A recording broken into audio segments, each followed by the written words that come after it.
final thing is just to respond to some comments made by SJ Korstenite on my website. He's actually the first person to have made any comments using that method, so thank you very much.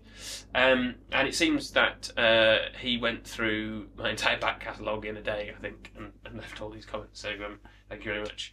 I just sat through my own back catalogue in terms of forming responses, and I wasn't highly entertained by it, to be honest. But anyway,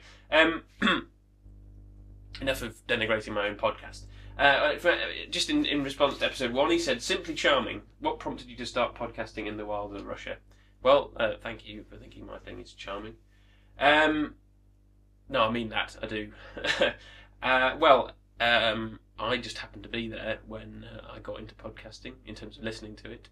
And I was still there when I wanted to start my own. So that's why it has that Russian feel. At least all of last year's episodes do. Because I'm now back in the UK, if you hadn't gathered that.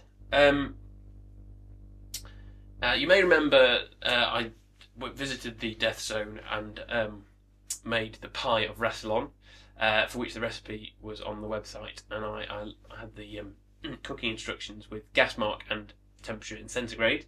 And I've had it pointed out to me that that's 400 Fahrenheit.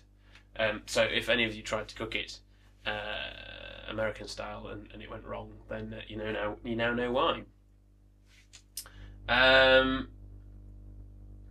In response to episode 4, he says, "Not a bit of it. The bear's brilliant." Actually, that was in response to someone else who wanted me to get rid of the bear.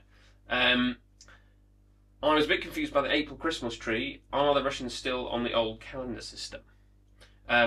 Well, strictly speaking, it's a New Year tree because it's in Russia, and all the trappings that we usually associate with Christmas in the West are transferred to the New Year celebration in Russia, and their Christmas is more of a religious affair. No, they are still on the same calendar. Well, no, not still. They're on the same calendar as us now. No, the tree was just a quirk. It was just something that I wanted to put in, and it occasionally hid my microphone when the ferret wasn't doing that.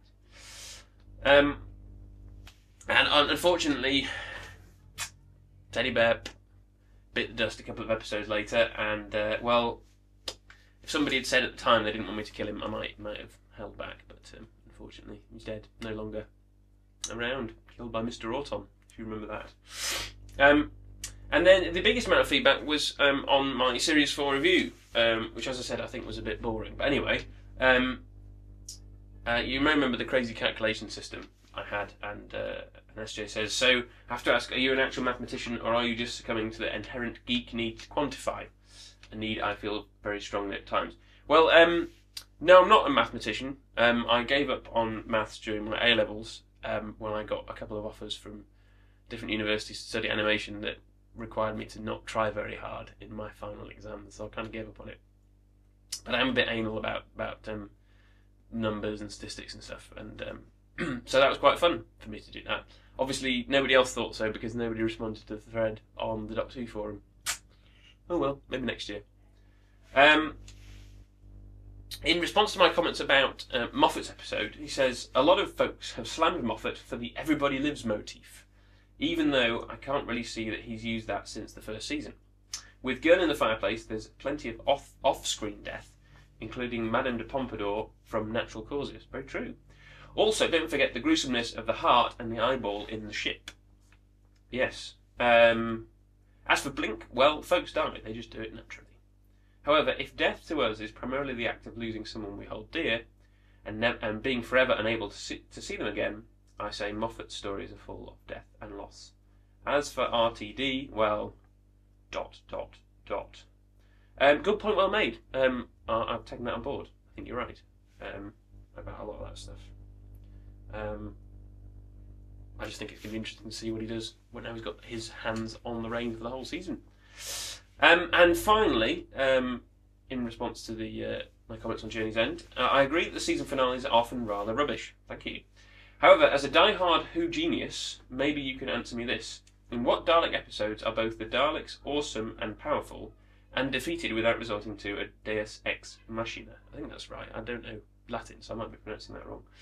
I've seen quite a few of the classic series Dalek serials, and they quite often have rather unsatisfying endings too, I thought.